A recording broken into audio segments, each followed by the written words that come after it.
Welcome,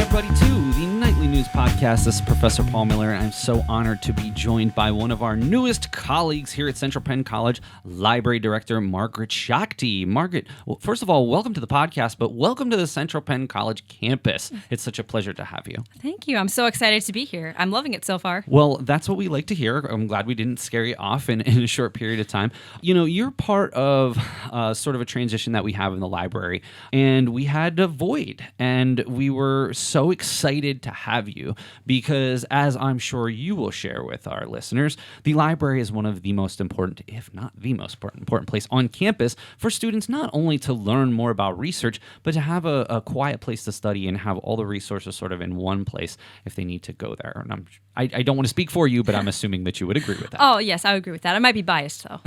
Well, I agree with it, too, and I'm not even necessarily a library director such as yourself. I also wanted to welcome Nick Hogan. Nick is one of our wonderful members for the Nightly News Media Club. Nick, it's been such a pleasure to work with you, and Nick is also our CPC Film Series correspondent and is going to have an opportunity here in the coming weeks to really write his first story. I know that we worked together on it last time, but this is an opportunity for you to kind of take the reins, and you have some big shoes to fill between Leslie Heimbaugh and Dylan Bowman coming before you, but I think you're up for the challenge. I'm definitely up for the challenge. I'll say in a good way Dylan was intimidating, but in like a very positive way he was, because he had such talent, and it is shoes to fill, like you're saying, like basically. I will say that with those two, they both actually presented as well, so maybe that's something that's in the future for you. I know that you're a big fan of film. In fact, I hear you a lot talking about Super Mario Brothers and your experience getting to see that in the theater this year. So I know that you love film, and I'm really looking forward to you continuing to be a part of this. So. Absolutely, yep. Fantastic. Well, what we want to talk about today is not only to learn a little bit about you, but also learn a bit more about the library services. And of course, we're going to talk about the June 8th research exhibition that's going to take place in the Conference Center from 3 to 5. And of course, we'll talk more about that shortly. So first of all, let's learn more about you. How did you end up here at Central Penn College? Maybe what was some of your background, why you got into this field? Talk to us a little bit about that. Asking for my big history here. Okay, so to recap, my name's Margaret Schachte. I'm the library director. I have my master's degree in library science. I started in libraries actually when I was 16. I went to the public library and asked for an internship, and I was a full-time intern during high school. Wow. And then 2 years after that, when I was 18, I got hired as library director of the Ashland Public Library, became the youngest library director in the state at the time. And then while I was full-time working at the Ashland Public Library, I was also earning my bachelor's degree at Clarion University, which went into my master's.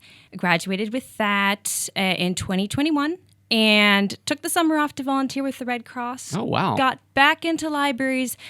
Last fall, I was the interim director at the Shenandoah Public Library, and then I accepted the job here. I've been here since March. I just want to ask you one thing. Now, it's hard for any industry to exist during COVID, right? When we were in this situation where we really weren't allowed to leave our homes. I would say the library of almost any industry probably experienced as much of a transition through that period as ever.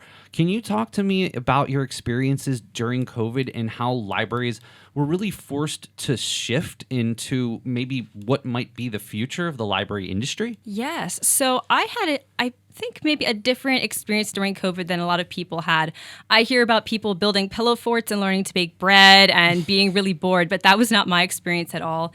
I was incredibly busy trying to transition the library into something that could exist virtually, especially because our library was not set up for that kind of work in the slightest. For example, I could not access my work email from home because it was on the library's server. So that was a lot of transition. My staff did not have computers at home, and we were losing funding, and I didn't know how I was going to pay people.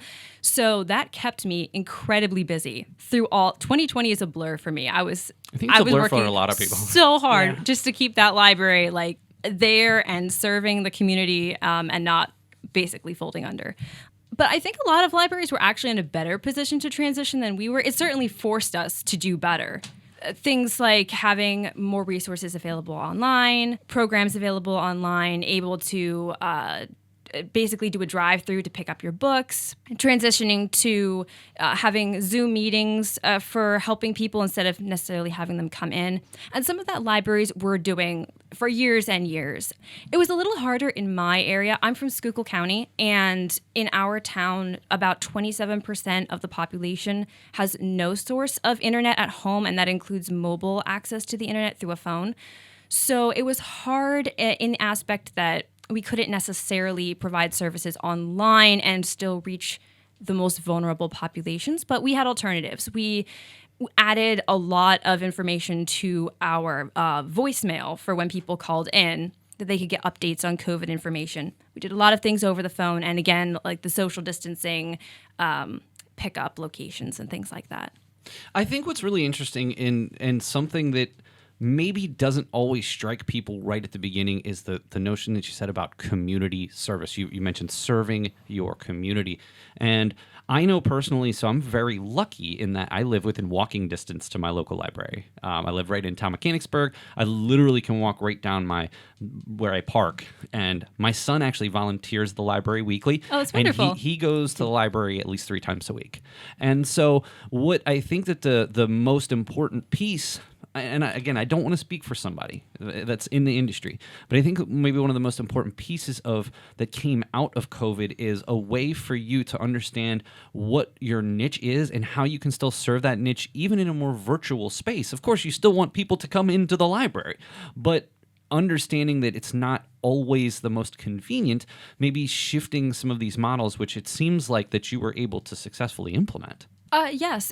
With any organization, strength comes from knowing your mission and knowing your service population. And that's something that people in libraries take very seriously. We survey local populations every 3 to 5 years.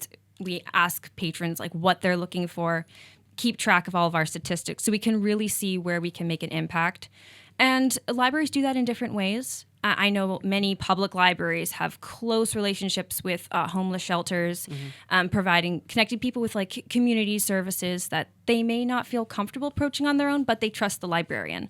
And you see that across a wide spectrum of libraries, academic libraries, public libraries, you name it. So it's really just figuring out what people need and then acting as the hub that can connect them with the services that they're looking for. Speaking of that, one of the things that we're going to move to talking about is your new role in the Charles T. Jones Library here on campus. And I want to bring Nick in here just as a way for... So, Nick, I know that you have been at the library many times for class and for leisure and for other things. What are some of the things that, just in a general sense, that you think can, like, what functions can be served by a college library that maybe people might know or they might not know, and talk about some of your experiences with the library, even just in your short time here? Well, to start it simple, I think one of the best parts of the library here at Central Penn is that it's like the best study spot. And I have like 3 different study spots, but that's always the best one to actually be productive and get a lot of work done because nobody's going to come in and talk or nobody's going to turn a TV on or anything like that. So it's like a safe bet. Same with the actual computer station. I love how it's set up and I love printing my work out there.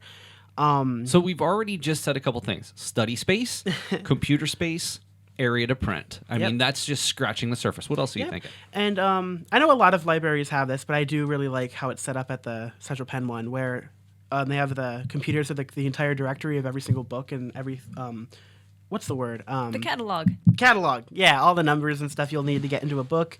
And it has it sorted by genre or by fiction or nonfiction. I think that's very, very helpful. The actual library, because you know how when you go in, it's like 2 big rooms. Past the computer lab, it's like massive, but in like the best possible way. And I like how it literally has everything. It has books, it has movies, it has video games, comic books. There's a huge collection of comic books. It has everything you could possibly want, no matter what medium it is. Well, I think that's a really good sort of overview. But one area I would like to talk with you, Margaret, about is help with research.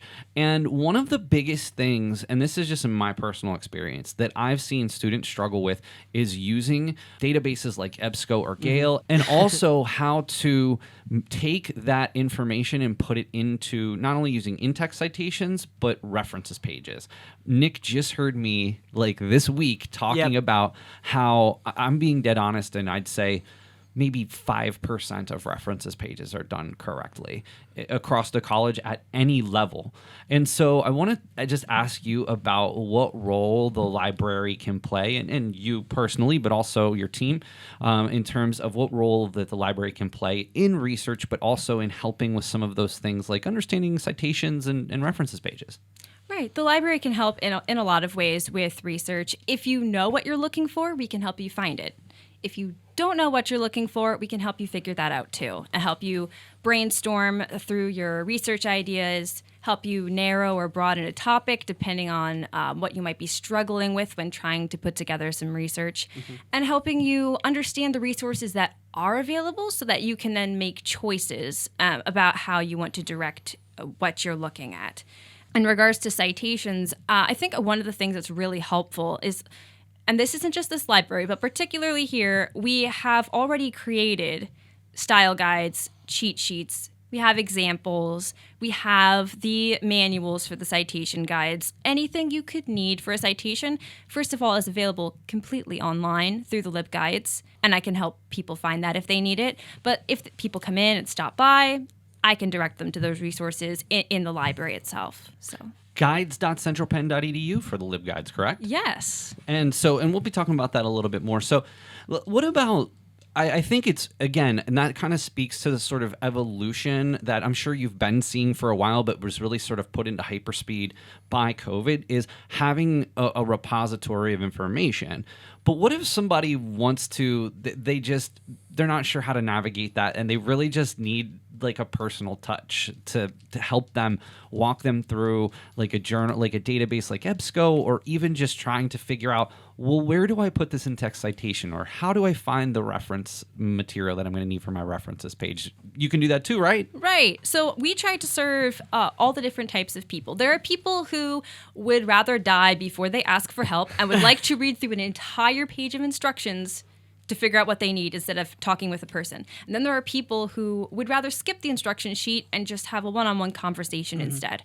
So we have both. I told you about the style guides, but in addition, you can call, text, email, FaceTime, live chat, stop by and visit the library. And I am always excited to talk with people because I'm a people person, and this is why I love my job. I'm here to help answer questions, and if you don't come visit me at the library, I will get lonely. So please come with all of your questions. I tell people that all the time. I say that part of your job, obviously you've got a lot to do. I don't want to downplay that, but really part of your job is helping people with research or finding resources. And I think that that's such an important piece of this. I do want to point out centralpenn.edu/library does have all the information in terms of how to contact you through email, through text, even the phone. There are some new hours, so I want to talk to you about that real quick. And so share with us what the new hours are, when the library is open, and what types of things maybe through the week that you have going on.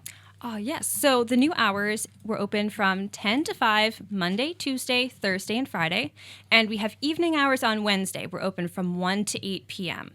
I'm also available outside of those hours if people need it. They just need to contact me, and I can open up the library or meet with them virtually in the evening on other days if that's what they need. I can even be available on the weekend. I just need advance notice. Sure, just an appointment, right? Yes. So before we get into the research exhibition, I want to kick it back over to Nick. Nick, if you had to ask, or one thing that you're curious about in terms of, Margaret being the library director and the Charles T. Jones Library, what might that be? Well, I actually have two things. I have that, but I also wanted to say before, I love how this school specifically is so motivated. Like, they really want to help students succeed.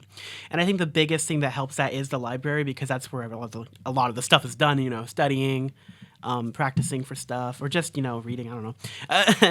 Yes, there are books in the library, too. I think it's great how you have options for both extroverts and introverts to get help, because it proves you really have no excuse. There's always a way to help, and the school is motivated to want to help you, so you should always take advantage of stuff like that. I guess my question is, you said you can help people on weekends, right? If they give you advance notice.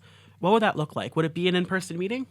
It could be. So if you perhaps have a job and you're maybe even an online student, let's say, and you live within driving distance of the library, but it doesn't make sense in your schedule. Maybe you have kids to take care of during the week and in the evenings, but you can make it on a Saturday. If you email me or call the library, I can set it up a time to make it work that you can get into the library and access the physical library resources. So just because you live off campus, don't consider yourself cut off from the physical collection. You have the digital collection, but I can make sure that the physical collection is available to you as well. That's dedication. Just as much as I was saying, they want to help you. I think that if nothing else, the most wonderful thing is that you want people to ask you questions. And I think that a lot of people don't necessarily want to ask questions. I get this a lot.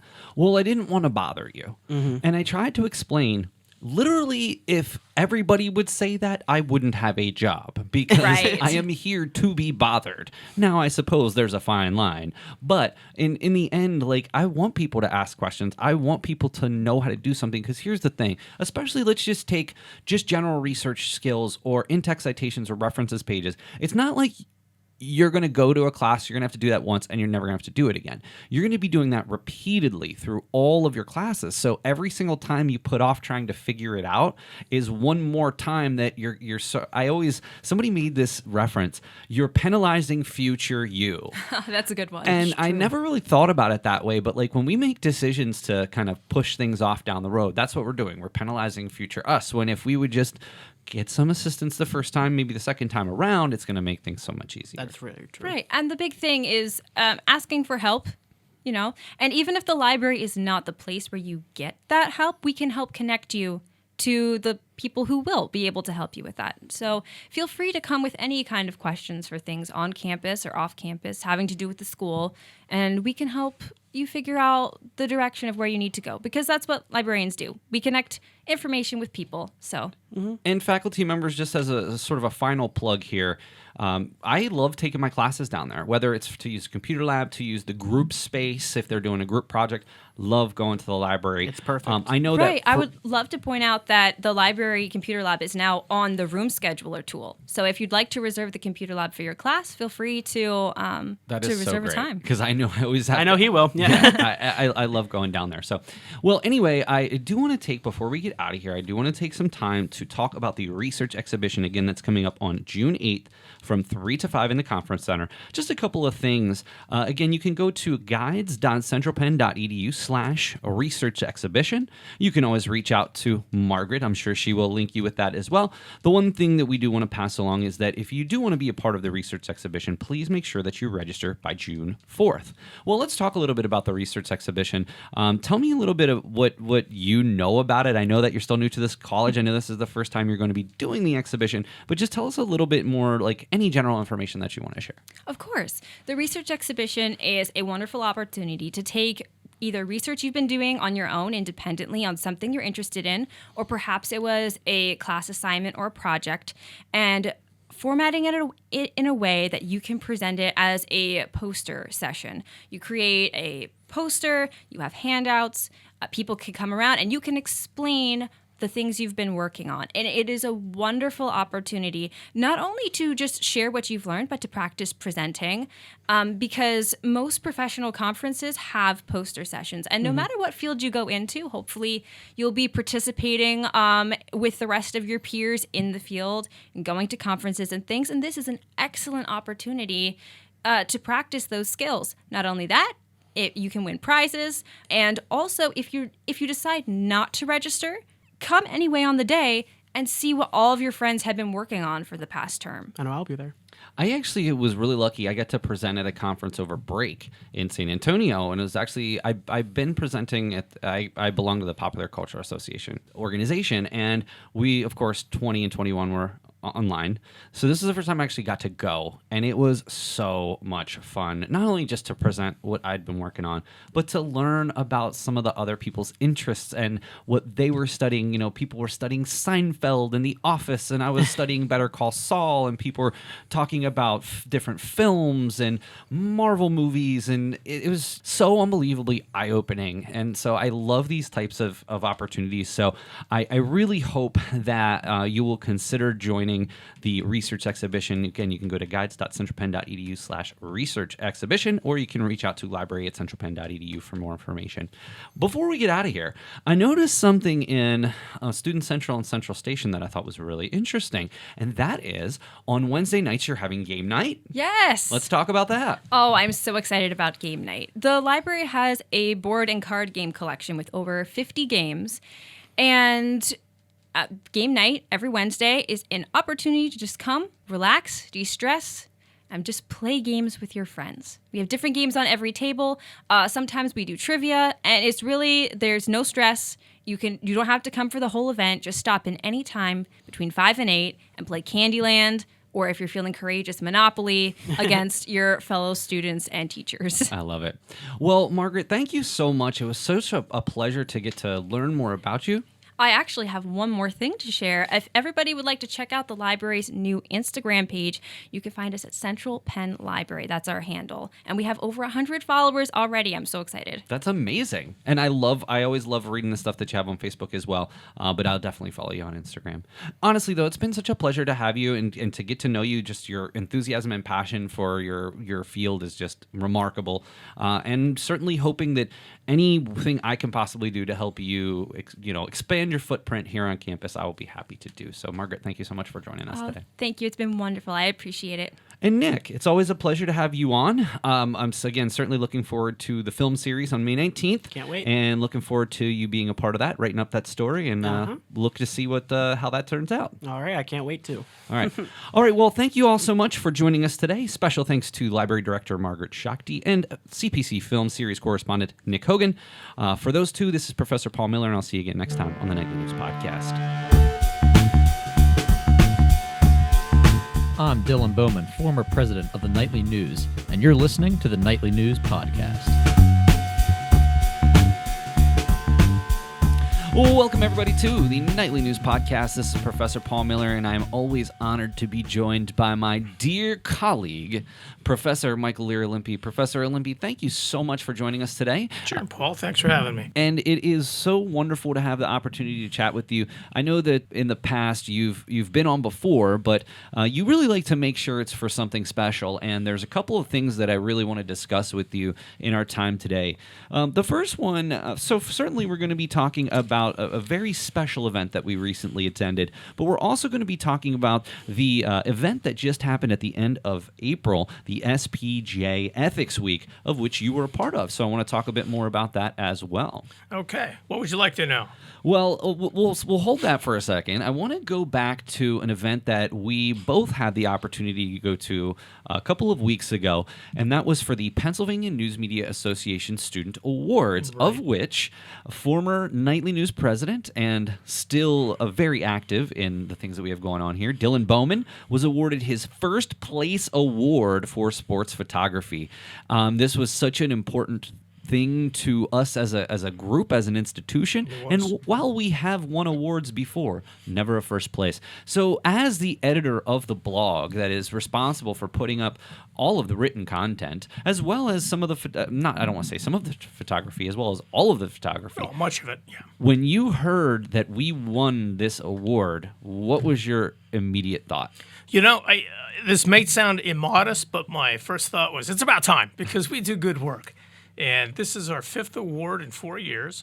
As you mentioned, we've had honors, distinctions. They consider it an honor. The Pennsylvania News Media Association says honorable mention is an honor. So we did have that award before. But this time we clenched it. We really grasped it. Dylan's a talent, as you well know.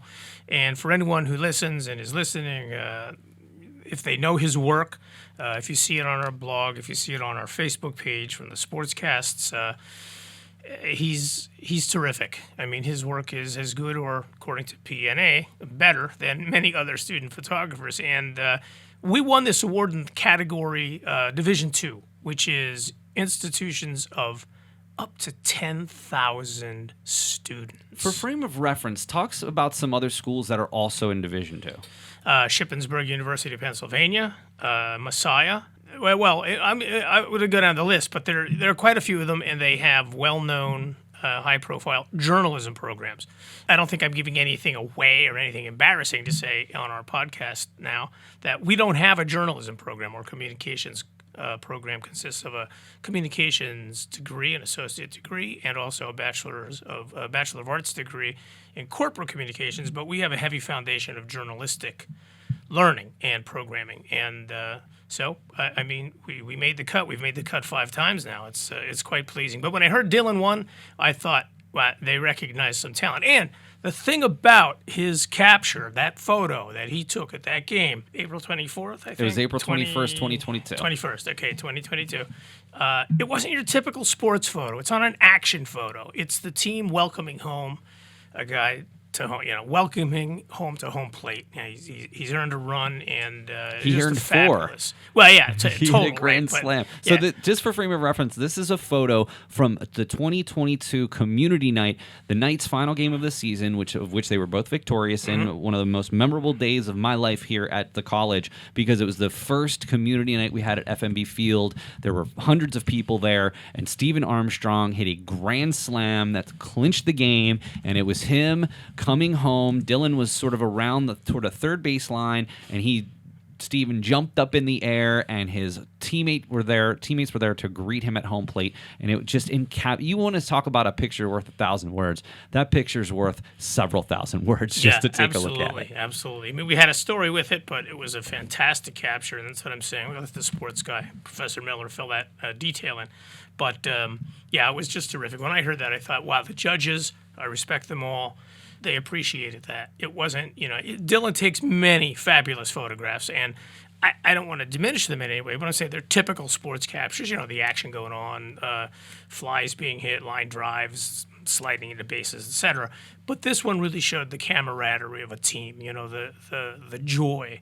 It's a fabulous photograph. If you want to see it, it's at cpcnightlynews.com. And thank you for putting that plug in. Of course, as Professor Olimpi mentioned, we do cover men's and women's basketball and baseball. We've covered. This is another thing I wanted to talk to you about because you are the editor of the written content.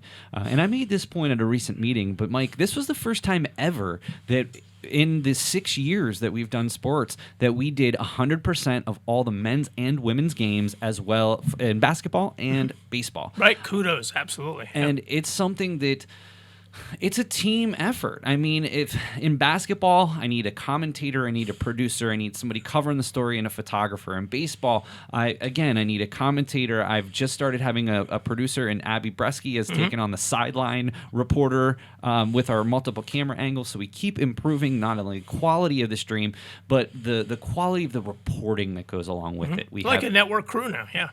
Which I absolutely love, and we're so proud. But what I would also point out, Mike, is Dylan is one of the sort of the constants of the last couple of years. And even though he's graduated at this point, he is still our photographer, and he still comes out to our games. And the work that he does is so exemplary. But I want to just kind of take a step back. Like, the fact that we have been so successful in this statewide competition against schools that could be as large as 8 to 10 times our size with dedicated journalism programs really speaks to, I guess, not only, I don't want to just say we, you and I, but we, collective we, in terms of the nightly news. It speaks to so much about the dedication, about the quality of writers that we have, about the quality of photographers, and about the quality of guidance that we're giving these folks. And so I think, to me personally, obviously the first time we won an award, Leslie Heimbaugh, I was so excited. And then the following year when we won 3, I know I brought this up before, but I remember going into your classroom, which you know darn well I would never do. You just open the door. Hey, we won. It was pretty good. No, it was great. It was great. But because that's like super rude, but I knew that you would all, because it wasn't just you. I knew that there were people in that class that also won awards, so it wasn't like I was just sharing it with you. Like, I wanted to share it with everybody. Right. And to know that Dylan, who worked so hard and put so much time into his craft, not only just with his written work, but his video work and his photo work is just, it's really remarkable. And the fact that we got to celebrate that with him last week, we got to connect him with a few people because, he's still out there looking for his next opportunity. It just speaks to And it only, I don't want to belabor this point. Dylan was only here for 6 terms. Right, yeah. And that's something that I think a lot of people also don't realize. Like what he was able to do, not only stepping into the film series correspondent role, stepping up to be president, becoming our sports photographer, and really becoming one of our better feature writers in 6 terms. Of course, he came in with skills. Right, he came in with them some. But some. he was also able to bring an additional area of notoriety to what we do and what we are so passionate about as part of our role here at this school. So, again, congratulations to Dylan, but also, Mike, congratulations to you. I mean, the written work that's put up is really your baby, and of course, I assist where I can, but you know, I do work with sports and the podcast, and I just think you do a remarkable job of the content that's up there on the blog. So congratulations to you as well. Well, thank you. Couldn't have done it without Dylan, but thanks, Paul. I appreciate it. We and you. I mean, also to you. I mean, having to do with the awards. I mean, I don't know Dylan's particular interests and leanings toward sports, but having him at those forums, definitely the games, I'm sure that's enhanced his ability to frame those types of shots. Absolutely. Yeah. And again, if anybody wants any of the photos from this season in terms of basketball or baseball, please feel free to reach out at paulmiller@centralpenn.edu. I'd be happy to forward those to you. We don't necessarily release them because Dylan takes hundreds and hundreds of pictures, but if you would like copies of those, please just let me know and I'll be happy to do that. Well, Mike, real quick, something that I did have you on the podcast last year, but I want to talk a bit more about something that you're very heavily involved with, and that is the Society of Professional Journalists Ethics Week. Now, this was in April, the last week of April, 24th through the 29th, but I want to talk a bit more about how you were involved with this and maybe just generally why this topic is so important that the Society of Professional Journalists dedicates an entire week to it. So let's start off with that question. Okay. I do not speak for the society, but you're one of the board members, correct? Of the Professional Standards and Ethics Committee, yes. But I just want to state, it's just a necessary ethics disclaimer. I'm not speaking on behalf of SPJ. Well, I guess I'm speaking on behalf of SPJ, Society of Professional Journalists, in a general way, but not for the committee. I mean, this is anything policy. I'm just explaining what was done. Yeah, so we believe, the society, that ethics is critically important to journalism for credibility, transparency, accountability, and building trust with the public to inform it about how to govern itself, live better, all of those traditional American and global also ideas about what journalism does. So we do set aside a week to encourage people, journalists especially, of course, because we're the Society of Professional Journalists, but the programming and information is accessible to the public as well so that they understand how journalists practice ethical journalism. So we set aside a week. We come up with seminars. We come up with webinars now. I mean, I'm not aware. Well, National had the webinars. That was through the Ethics Committee and through National SPJ. Some individual SPJ chapters across the country, I don't know which ones offhand, had their own ethics events. It's information, a reach out. Unfortunately, surveys continue to show that the public's trust in journalism is low. It's very unfortunate. It's just the way things are. There's been a lot of fragmentation because of people doing journalism that maybe not doesn't seem so ethical, etc. Maybe. I mean, that's obvious. Well, we know what we're all talking about. It's the stratification, let's say, let's put it that way, of bloggers and the internet. Not to say that there's no ethical, legitimate information. There are a lot of good people doing it also. But that will devolve into a discussion we don't want to have. Who's a journalist? Who qualifies as a journalist? Because the Ethics Committee doesn't do that. We don't define who's a journalist. And as the Society's famous code of ethics, it's the one that most people use or guide their own by. It says should throughout. We're not the ethics police, but we advise on things. So we have these events, and that's what it's for, to inform the public and other journalists, because not that we believe journalists are practicing unethical journalism. Some maybe. We don't know who they are until we hear about it or it's in the news and everybody hears about it. But it's professional development and awareness. Yeah. One of the things that I think, and why it's worth taking time on the podcast, is because the things that we hear about journalism, and I honestly, and I use that term loosely, in 2023, some of the biggest pieces of journalism we hear is, again, not trying to get into any partisan debates, but one of the biggest things most recently is Tucker Carlson being excused from Fox News. Yeah. And when people think journalism, like, automatically some people go to personalities like that. Now, I don't want to get into a discussion about that specifically, but because of how partisan news has evolved over the past decade plus, I mean, there's always been partisan news. I think we understand that. Sure. The local newspaper owner had a political leaning.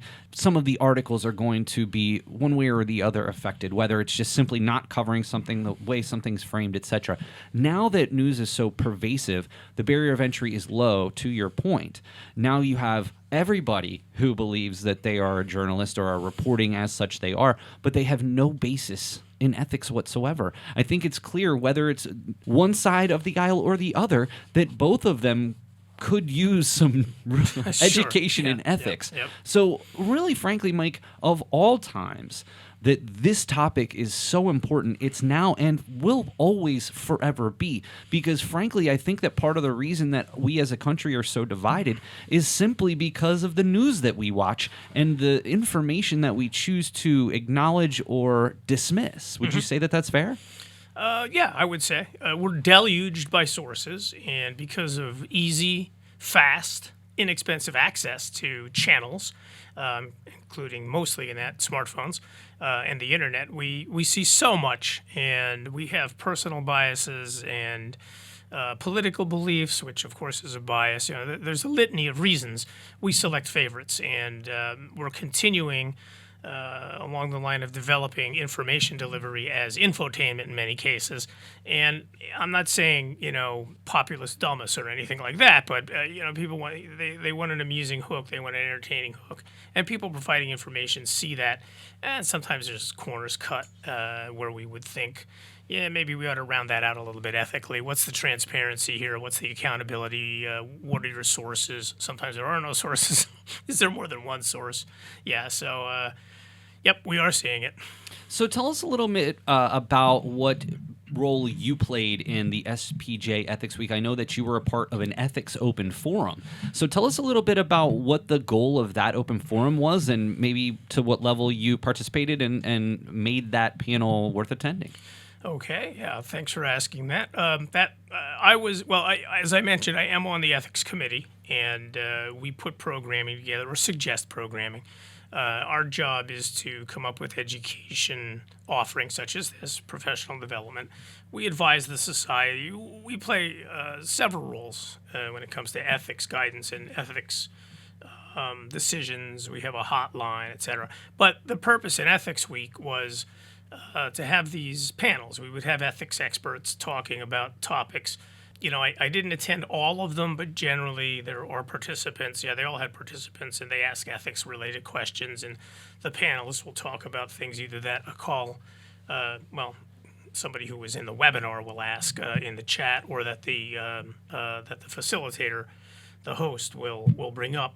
I was in the general open forum one that was on Saturday night, the last night. It's Saturday at 7. I was on there with some other ethicists. It was coordinated. It was facilitated. What's the word I'm looking for? Hosted by Fred Brown, who is an ethicist at the University of Colorado. He's a former head of SPJ, a former national president, et cetera. He's well storied in ethics.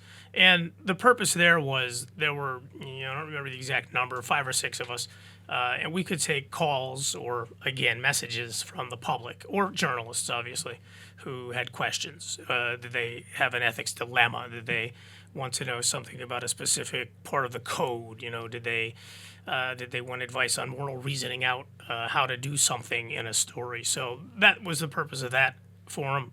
All of this stuff is still available. So yes, right. It's while on the website. Maybe there weren't thousands of people at the panel, you can always go back and review this. So I do want to point this out. You can go to spj.org/ethicsweek.asp.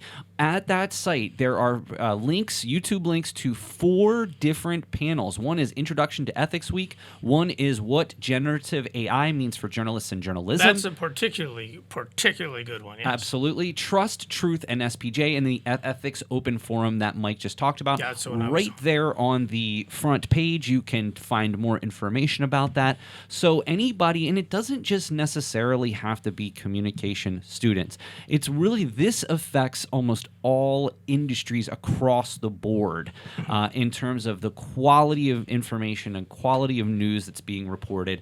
So, Mike, number one, I just want to say thank you for being a part of this. I know that it has come and gone, but I always like to have you on to talk about this because I just see the value here is so immense. Again, not just for our communication students, but of professionals in a wide variety of different places. So thank you so much, and I do encourage our listeners to go to spj.org/ethicsweek.asp to check out the replays of these panels. Yeah, and if you're a journalist and you're listening, or a journalism student, I encourage you to join the Society of Professional Journalists. There are different rates.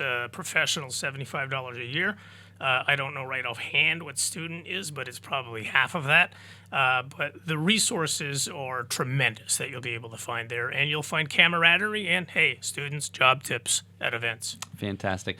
Well, Mike, first of all, I want to thank you so much for joining us today. And again, I know that I want to preface by saying congratulations to Dylan, but also congratulations to you and to the entire Nightly News for our continued success in these statewide competitions. To me, it really gives us a great deal of legitimacy that we already know how good of a job that we do and how wonderful our student reporters, analysts, and podcasters are, but this is just sort of validation for them. They do an excellent job. And I know that it has been mentioned before, but I want to say one other quick thing about Dylan. What's happening in the summer? Well, Dylan will be presenting his new film here on campus. We don't have a date yet, but he will be the summer presenter of the CPC film series, and he created one of his brand new films. He actually shot part of it here at the Central Penn campus, and he's very, very excited to present that to the campus community, so stay tuned for some more information on that. Yes, part of his own work. Dylan is owner-operator of Fellowship Studios in Halifax or thereabouts. You can find that at fellowship-studios.com. Yeah, tremendously talented young man. And I'll put that link along with our podcast. Well, Mike, thank you so much for joining us. And again, thank you for your continued efforts for not only our student journalists, but also to continue the relevant discussion of communication ethics. Sure. Thanks, Paul. Appreciate it. All right. Well, for Professor Michael Lear-Olimpi, Mike, thank you so much for joining us. And I want to wish him back in very near future to talk much more about this topic. But that's going to do it for this segment of the Nightly News Podcast. Stay tuned. We have a nightly news brief with a few of the students from our COM270 class. So stay tuned for that. Until then, we'll see you again next time on the Nightly News Podcast.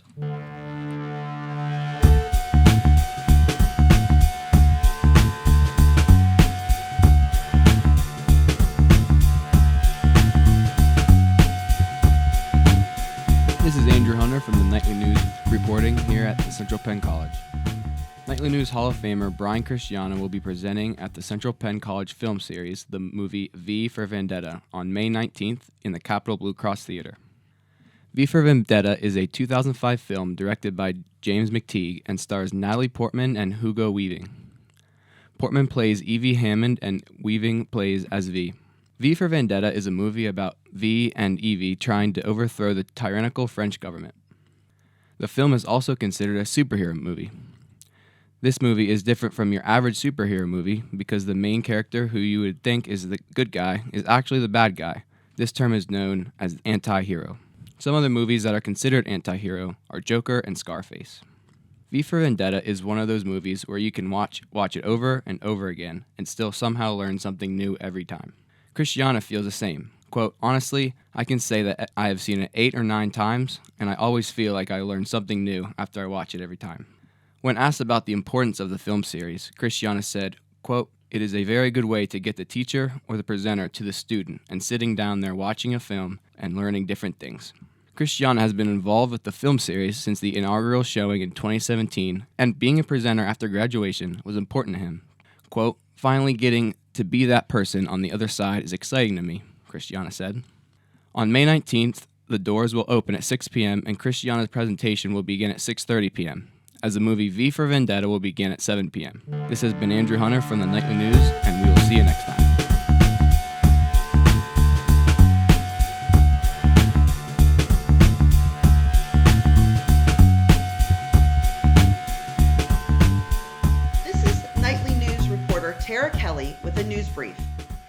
time again for Petapalooza 2023. The celebration of all things pets will be held at Central Penn College on May 20th from 11 a.m. to 3 p.m. Petapalooza is a free event sponsored by local companies to encourage the adoption of dogs, cats, and more in central Pennsylvania. All families are invited to bring their furry family members. Those attending should be behaved, vaccinated, and leashed. This rain or shine event will feature over 30 vendors, food trucks, raffles, and live music. Barkbee Plungers will have a dog lore course to test man's best friend with a mechanically operated lure. Please note that some of our larger four-legged friends may not be able to enjoy the full benefit of the course because of size constraints. Over 20 rescue and shelter organizations will be on site with adoptable animals. Pennsylvania regulations do not allow furry parents to adopt a potential pet on the same day as the event. The adoption process is different for all of the organizations. Although an application, references, and a home visit may be necessary before the adoption is finalized, you are still welcome to find the new love of your life and begin the process. When asked why this is a beneficial event for our community, Adrian Thoman, Associate Vice President of Student Engagement at Central Penn College, commented, "I am a huge animal lover, so it's meaningful to me to see so many amazing community organizations gathered together for the benefit of animals. Petapalooza supports these organizations, helps to educate others on the great work they are doing, and it's just a fun day to see so many critters on campus." For more information, contact Adrian Thoman at adrianthoman@centralpenn.edu. For the Nightly News, I'm Tara Kelly.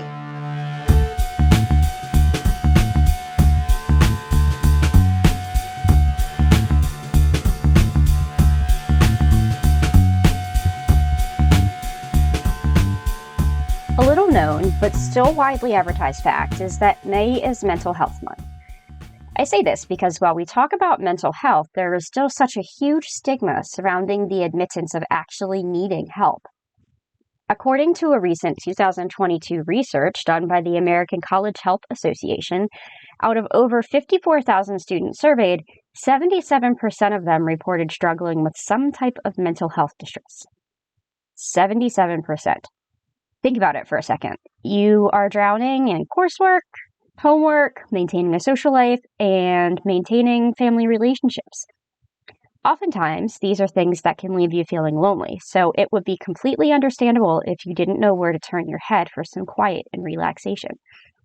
So let me give you a suggestion. One word. Are you ready? Plants. Green care, or plant therapy, is a general term that basically means connecting with nature in order to benefit one's mental health.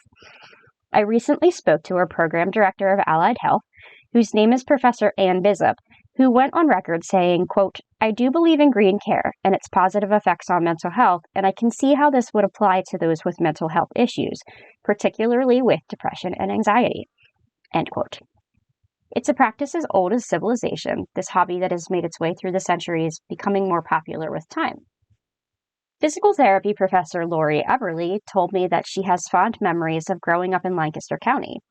She says, quote, "In the early 1970s, Lancaster County was one of the first places kids from inner cities were sent to visit during the summer months in a program called Fresh Air Kids," end quote. She says, reflecting on the nonprofit, which has been in existence for an impressive 142 years. The program, whose full name is the Friendly Towns Program of the Fresh Air Fund, arranges for children from low-income families in New York City to stay with volunteer host families in suburban and rural areas along the East Coast for 1 week during the summer. In its impressive 1.5 centuries of service, the program has provided its free experience to over 1.8 million children between the ages of 7 to 18 through its sleepaway camps and the Friendly Towns program. More information can be found on their website, which is freshair.org for anyone interested. So back to our campus and how this relates to you. After informing me of this super awesome program, Professor Eberly also stated, quote, if students are provided and educated on the benefits of plants, they may find a new hobby with the knowledge of plant care. The idea of reduced stress and improved oxygen levels will be a great benefit to students feeling stress and anxiety due to their academic workload, end quote. Stress and anxiety due to their academic load? Not us, right? Definitely not a bunch of college students. So have I gotten your interest yet? Are you asking yourself, well, voice on this podcast, how do I get out of my head for a while and into the hobby of green care? The answer is simple. You could take a walk around campus, paying attention, or even collecting some of the greenery around you. You could go on one of the many hikes available at Wildwood Park in Harrisburg. Okay, so for a busy college student, there is an easier way to reap the benefits of green care. Go buy a plant. If interested in this hobby, a great place to start is coming up on May 20th from 8 a.m. to 1 p.m., rain or shine. Simply drive or hitch a ride to the Cumberland County Service Center, which is an easy 20-minute drive from our campus and is located at 310 Allen Road in Carlisle. On this particular day, you can attend the Cumberland County Plant Fest and Sale, which is hosted by the Penn State Master Gardeners, who will teach visitors all things plant care, like how to start and tend to a garden, as well as offer a variety of houseplants for sale. See my most recent article on our Central Penn Nightly News website for contact information about the event.